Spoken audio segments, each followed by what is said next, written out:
Olá, amigos e amigas que acompanham o canal do Luiz Ademar. Grande abraço a todos. Terminou neste domingo, dia 26 de janeiro, a quarta rodada da Série A2 do Campeonato Paulista. A minha competição favorita e a mais equilibrada. E olha como o campeonato tá bom. O 15 Piracicaba continua líder, isolado, agora com 10 pontos, né? Mas o Ituano entrou no G8. Outro que entrou, o Taubaté. Venceram na rodada desse final de semana e entraram. E quem saiu? O Juventus, que perdeu mais uma fora de casa, acabou saindo. E o São Bento, que voltou a perder e acabou saindo também. Olha, na zona do rebaixamento, o Grêmio Prudente entrou. E o Santo André, que venceu fora de casa a Portuguesa Santista, saiu. Olha como você tem movimentação, quarta rodada apenas. Vamos lembrar, são 16 clubes participantes. 15 rodadas, terminaram as 15 rodadas, os 8 primeiros vão para a segunda fase e os 2 últimos são rebaixados. Então na quarta rodada você já tem 2 times que entraram e 2 que saíram do G8, certo? E já teve mudança na zona do rebaixamento. Só o Votuporanguense, campeão da 3 do ano passado, não venceu nenhuma, tem um pontinho e é lanterna. A situação tá complicada porque o Rogério Corrêa lá, hein? Bom, nós vamos falar sobre tudo isso, sobre a briga pela artilharia. O Neto Berola do Ituano, 4 gols, agora em 4 jogos, não marcou, mas continua na liderança isolado. O Caio Mancha do Grêmio Prudente não marcou, tem 3. O Rafael Costa do Juventus não marcou, tem 3. Mas o Carlos Eduardo do Capivariano marcou 2 na Ferroviária, foi a 3 também, virou um dos vice-artilheiros. E o Henri do Oeste marcou mais 1, chegou a 3 também, é um dos vice-artilheiros. Então essa briga também tá interessante, hein?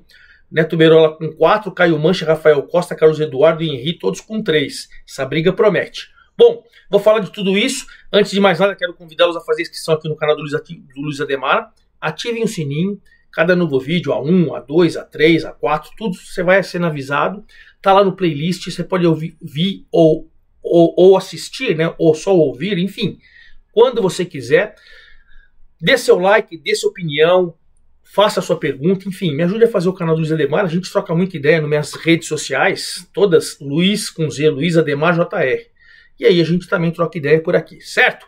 Então vamos começar, que a rodada já terminou hoje pela manhã, e quarta-feira a gente tem todos os 8 jogos da quinta rodada. Olha como está sendo rapidinho o campeonato, hein? Bom, sábado à tarde, surpreendente para mim. O Capivariano vem fazendo grande campeonato. Pegou a Ferroviária e meteu 3-1 e olha, tava 3-0 no primeiro tempo, matou o jogo no primeiro tempo. Foi espetacular, né? Mal começou o jogo, 3 minutos, o Gustavo Kuhn pro Carlos Eduardo, ele 1-0. 16 minutos do primeiro tempo, uma bola esticada pro Carlos Eduardo, ele foi lá e 2-0. Aí o Vinícius Popó sofreu um pênalti do João Paulo. Vinícius Popó cobrou e meteu 3-0. 3-0 contundente no primeiro tempo.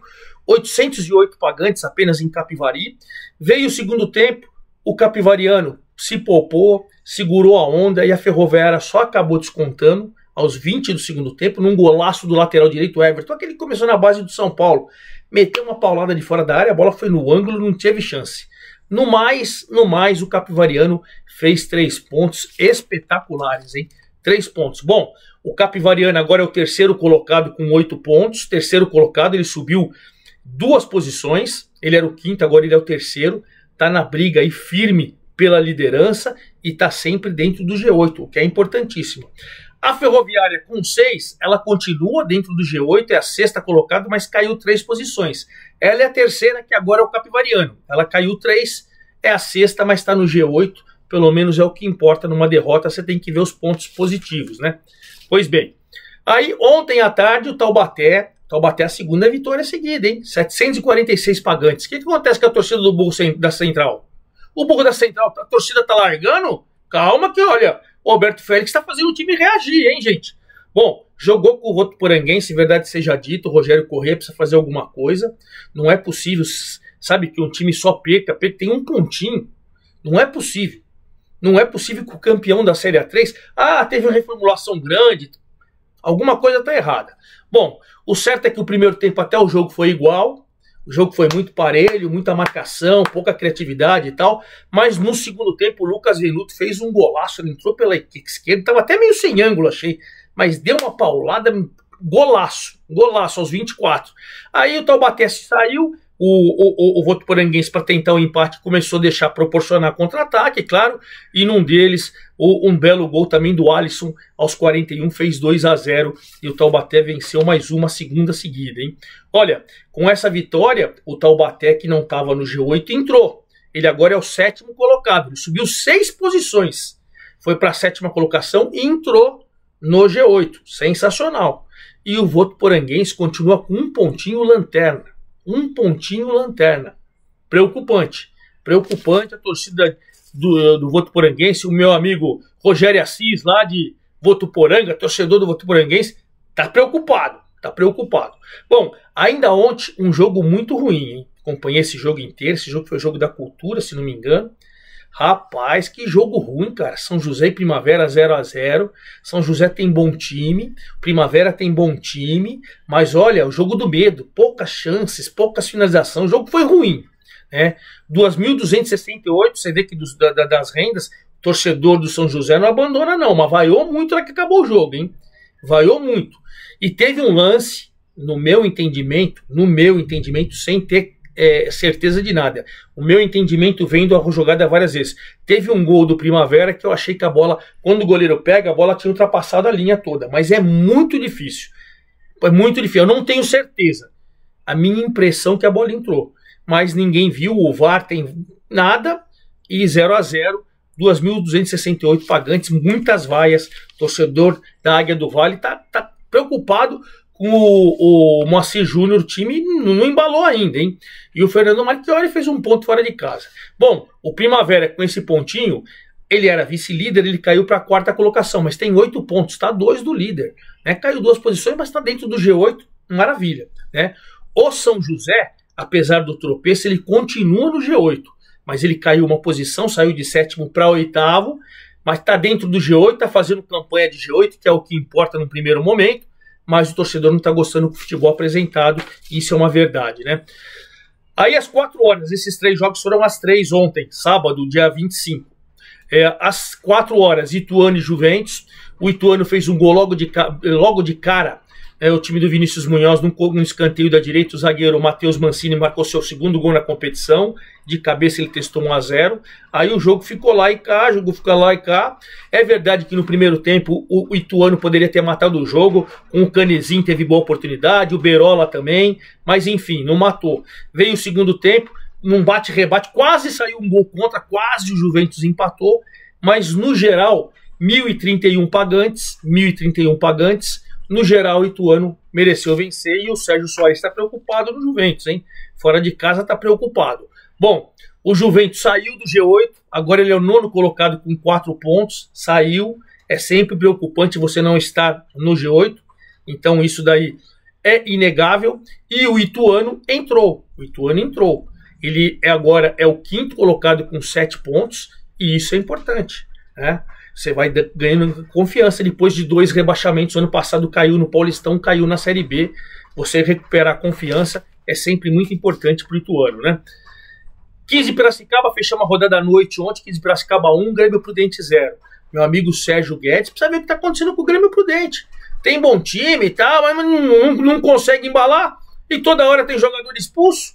A melhor presença de público dos jogos de sábado, 3.307 pagantes, também normal, né? O torcedor do 15 é apaixonado. O 15 do Moisés Egger no primeiro tempo foi um jogo muito igual, muito parelho, poucas chances, mas boas chances, assim os goleiros brilharam. Aí no comecinho do segundo tempo, o Bolt, jogando muito nessa Série A2, cruzou, o Kaique fez 1-0 no primeiro minuto do segundo tempo. A partir daí o Grêmio Prudente saiu, o jogo ficou um pouco mais aberto, mas aquela coisa, né? Aos 27 o Cleiton Silva foi expulso. E aí com 1 a menos para o Grêmio Prudente é sempre mais difícil. O 15 conseguiu controlar, conseguiu criar algumas oportunidades, mas conquistou uma vitória interessantíssima. 15 segue líder isolado, 10 pontos, líder isolado, né? Você vê que o Juventus, que é o 9º, tem 4. Ele já abriu 6 pontos do 9º. Tá bem tranquilo no G8. Isso é importante, hein? E, em contrapartida, o Grêmio Prudente foi para a zona do rebaixamento, cara. Tem 3 pontos, uma vitória só em 4 jogos. Ele caiu 4 posições e entrou na zona do rebaixamento com 3 pontos. Preocupante para o meu amigo Sérgio Guedes, hein? torcedor tá bravo lá, hein? Bom, nesse domingo pela manhã nós tivemos os 3 últimos jogos. Em Santos, Portuguesa Santista 0, Santo André 2. Olha, a primeira vitória do Santo André fora de casa.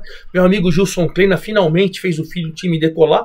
E o João Valim, que começou o campeonato com empate, uma vitória, começou ali até que bem, de repente, duas derrotas seguidas.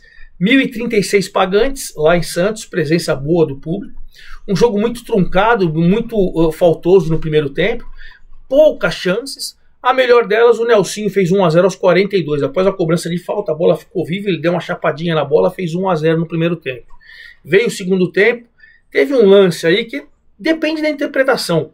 A torcida da Portuguesa Santista reclamou muito de uma possibilidade de um pênalti no Charles. O juiz não deu, é interpretação.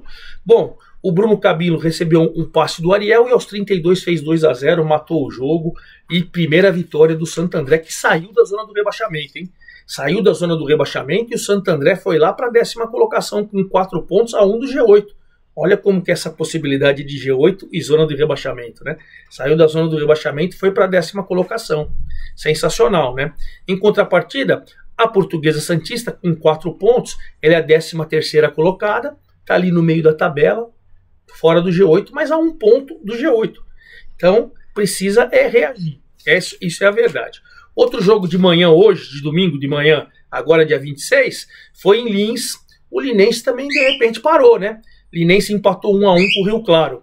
O 752 pagantes apenas em Lins. E aí o Edson Carius fez 1-0. Depois do primeiro tempo muito ruim, hein? Primeiro tempo muito ruim. O Edson Carius fez 1-0 aos 16 e depois o David empatou aos 48. Então a gente tem que entender que o jogo foi equilibrado. E na última bola do jogo, o Rio Claro, que depois que tomou 1-0 foi para cima, acabou empatando e os dois times somaram só um pontinho. Bom, o Linense está fora, está ali na 11ª colocação com 4 pontos, fora do G8, né? E o Rio Claro também, 4 jogos, 4 empates. 4 jogos, está invicto, mas não ganha de ninguém, também não perde de ninguém. 4 jogos, 4 empates, é o 14º, mas precisa pelo menos alguma vitória do time do André Gaspar, hein? E finalizando a rodada em Barueri, o Oeste ganhou do São Bento. Olha o Oeste ganhando de novo, hein? A terceira seguida, hein? A terceira seguida. Pegou o São Bentão, logo com 3 minutos de jogo, o Henry meteu um passe, o Gabriel Freitas fez 1-0, né?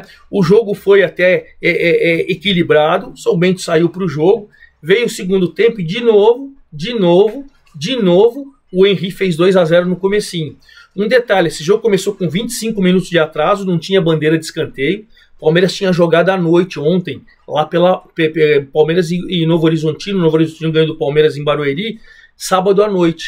E aí acho que tiraram as bandeiras, sei lá o que aconteceu, colocaram as bandeiras do Palmeiras, depois tiraram, aí o árbitro esperou, e aí por isso que atrasou.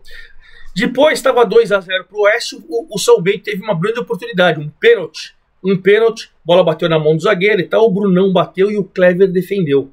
E aí, rapaz, São Bento foi para cima e o Clever brilhou. 2-0, pegou um pênalti, pegou pra caramba e venceu o São Bento. Bom, o São Bento com esse resultado saiu do G8, caiu 4 posições. Ele agora é o 12º colocado, saiu do G8. E o Oeste foi para a 2ª colocação com 9 pontos, cara. 2ª colocação. Olha que coisa. Bom, 15 Piracicaba primeiro com 10, Oeste segundo com 9, Capivariano terceiro com 8, Primavera quarto com 8, Ituano quinto com 7, Ferroviária sexto com 6, Taubaté sétimo com 6 e São José oitavo com 5, turma do G8. Turma da zona do rebaixamento, Grêmio Prudente com 3 e Votuporanguense com 1. É verdade que você pegar o São José, o oitavo tem 5, aí você tem todo mundo do 9º até o 14º com 4. Então essa briga promete ir de volta. E lá em cima o Grêmio Prudente tem 3 e tem a turma de 4 que está fora da zona do rebaixamento. Também está muito próximo. O problema aí é só o Votuporanguense com 1. E vamos encerrar nosso vídeo, né, com os jogos de quarta-feira. 15 horas na Javari, Juventus e o vice-líder Oeste. Que belo jogo, hein? 15 horas e Santo André e o Lanterninha Votuporanguense. Olha que belo jogo. Em Rio Claro, 4 jogos, 4 empates. O Rio Claro pega o terceiro colocado, Capivariano, embalado. Aí esses são os jogos das 3 da tarde. Às 19 horas em Araraquara, Ferroviária e Taubaté, duelo de G8, 2 times de G8, sensacional. 19h30, o São Bento e o Ituano. São Bento saiu, o Ituano entrou no G8, que jogo sensacional, em Sorocaba. 19h30 em Presidente Prudente. O Grêmio Prudente precisa sair da zona do rebaixamento, mas pega o Primavera, que tem uma defesa fantástica e está dentro do G8. Jogão em Presidente Prudente. 20 horas em Santos. Santos e o líder 15, a Portuguesa Santos. Portuguesa Santista em Santos, com o líder 15 Piracicaba. Olha que jogão. A Portuguesa fora do G8 e o líder em ação fora de casa. E 8 horas da noite também o São José, com a sua torcida que vaiou no último jogo, pegando o Linense.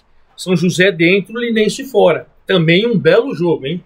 Vou acompanhar tudo isso na quarta-feira, dia 29, e no dia seguinte, na quinta-feira, dia 30, eu venho e desvendo todos os detalhes dessa quinta rodada da Série A2. É isso aí, forte abraço a todos, até lá!